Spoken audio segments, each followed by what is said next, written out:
Hey guys, welcome to the Field of 68 YouTube channel. If you like what you see here, hit that subscribe button and you'll get more college basketball content just like this.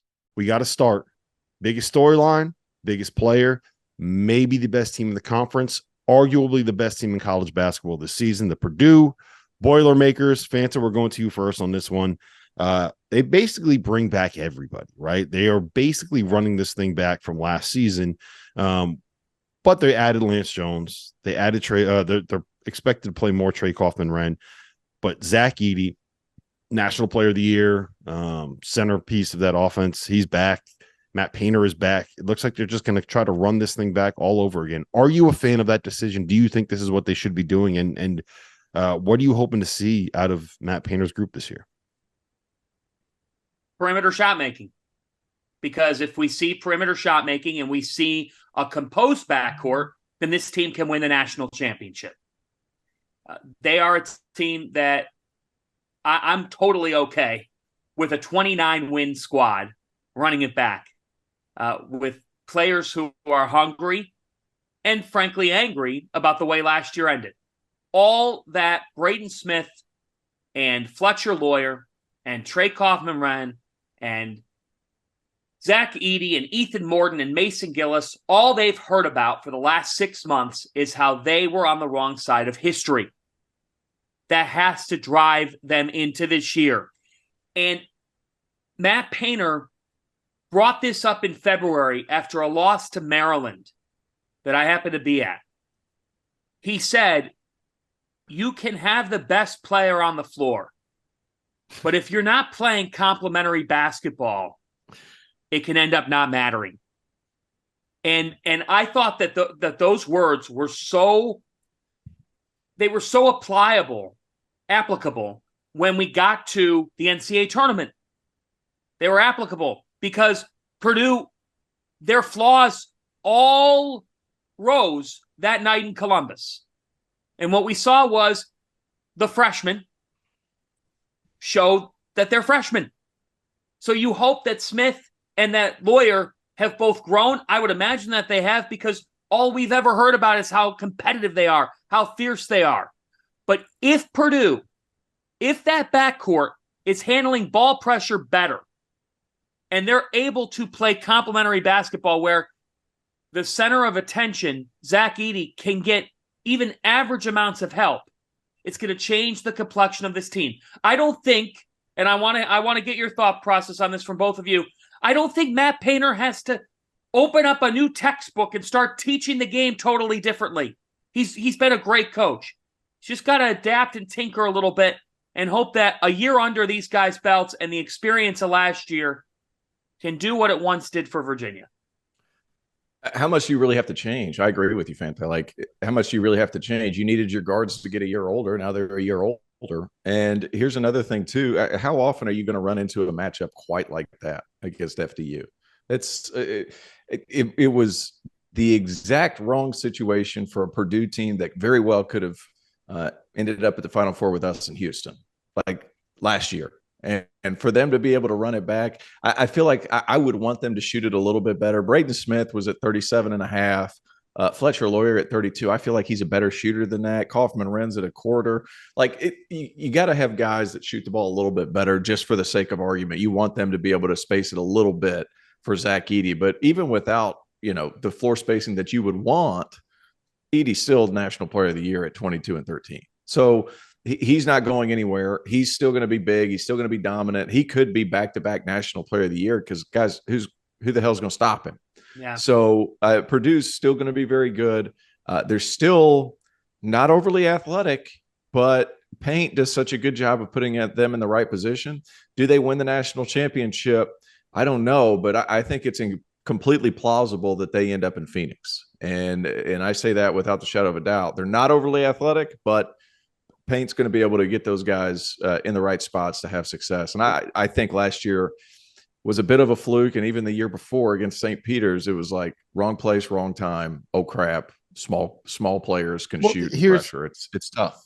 Here's what I'll say to that. And for the record, I think that Purdue is closer to Kansas and Duke than they are to anyone else in the country, if that makes sense. I think it's closer to a top 3 in college basketball than it would be to a top 2. I think everything you said about Braden Smith and Fletcher Loyer is correct. And I do think that Trey Kaufman-Renn, based off of the conversations that we had with Matt Painter at the Hall of Fame show that we did, sounds like he's going to be the guy that kind of has a big year this year. But I thought it was really interesting what Painter said there. He said that the common denominator between all of those early season or early tournament knockouts, from North Texas to St. Peter's to Fairleigh Dickinson, the one common denominator is Matt Painter.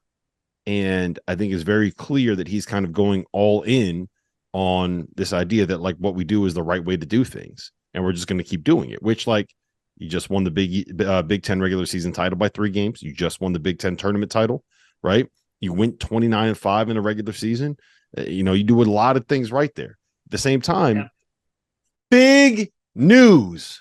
The Almanac is officially back. The most exhaustive and comprehensive guide to the 2023-24 college basketball season is available for pre-order now. If you go to cbbalmanac.com, link is in the description below, you can pre-order for just $15.99 or 20% off the sticker price. The format is going to be a little bit different this season. Instead of an 850-page PDF, you'll be getting access to the full site with league-by-league PDFs available for download. The preview will be live on September 20th, so you have until then to be able to get your pre-orders in. So for insight for all 362 Division I teams, from their head coaches and the experts that cover them, make sure you hit that link. Is he at a point where he needs to change, Tio? Is he at a point where he needs to look in the mirror and say, okay, this is great for winning in the Big Ten. Maybe this isn't something that's going to win in the tournament. Or do you just say, like, this is March is March. Bad luck is bad luck. And you got to keep doing what's great because we just won 29 games doing it. Because I'm torn. Over the last two seasons, they've won 58 games. A lot of games. That's a lot of games. Like, what do you really want to change? Like, the tournament's the tournament, 2 bad matchups, Sweet 16 and a first round exit, like, both against the same type of team.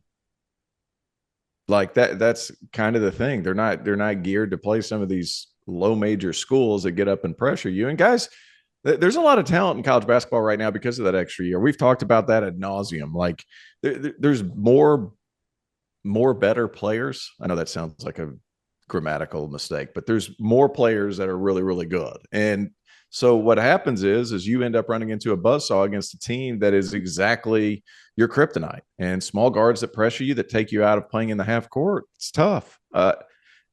It's something to be said about seeding too. If they are seeded correctly, and quite frankly, if the NCAA tournament seeds it correctly, we probably don't have the Final Four we had last year, but that's a whole different story. If it's seeded in their favor, they're in Phoenix. I think it comes down to that.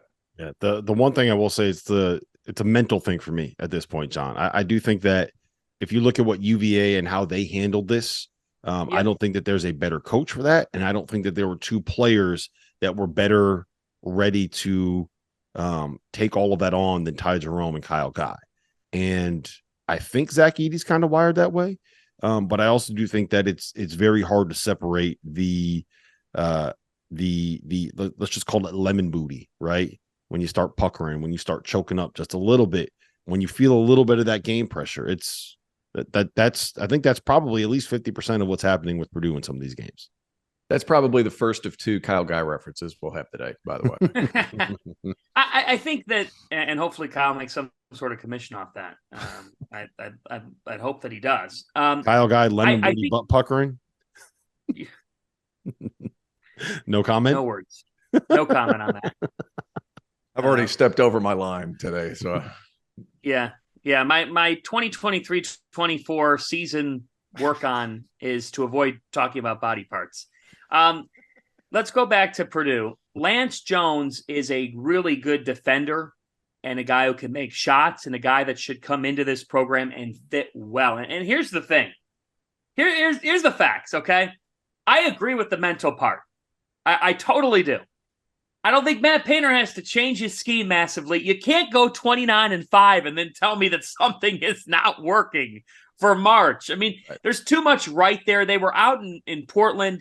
And look what they did in the PK 85 against teams that were not in the Big Ten, albeit early. I understand that. But still, to me, the number that you can point to is 32. 32% from three last year as a team. It's just not good enough. It's both not good enough and both very, very inconsistent. I mean, they cannot be a team that's shooting the basketball in games in the low 30s. Okay? You have the best player in the country. And how many shots does he miss? Not many. Not many. So they need, and I think it's just they just need to be able to identify who those two shot makers are per game. And honestly, like, I like the way that Mason Gillis and Ethan Morton can play the game. But when you look at their figures, I understand. And you know, Caleb first, I won't loop him in as much because he's 6'10" and a different role. But to me, like, their supporting cast just didn't do enough last year. National Player of the Year or not, they missed open shots in key games. And I don't know. And I think at first it was just a matter of, hey, we had a bad day, or hey, we've had an off game. And then I do think, Rob, when the season intensified in February, not Big Ten tournament, but February, and then again when you hit the floor in March Madness, there is such a thing in the NCAA tournament as yips, as the spotlight shines on you so bright that you just don't do the things that you've become accustomed to doing on a game in, game out basis. It's sometimes simple. It's a make or miss sport. And in this sport, there's a lot more misses than there are makes at the end of the day, just because of the level that we're talking about. There's a lot of talent, but shot making is something that can come and go. If Purdue can be a team that can turn that low 30s into a number that's closer to 40, and Zach Edey's putting up 22 and 13, then those run-ins with FDU and St. Peter's can all get washed away. To me, there's too much right with this team for me not to say that you have that picture of Arizona up in your locker room and you're thinking about making that elusive Final Four for Matt Painter. To me, the challenge for Purdue actually is showing up in November and understanding that nobody's going to lie down and that you can't advance the calendar to March. We know March is inevitable for Purdue. They've got to have the focus level in November and December to be able to build, and not come off that loss to FDU and not be in the right mental state, because all they're thinking about is what happens when they start playing in March. Thank you for watching The Field of 68. If you've enjoyed what you've seen here, hit that like button, share this link with your friends, or check out the description for some other places that you can consume Field of 68 content.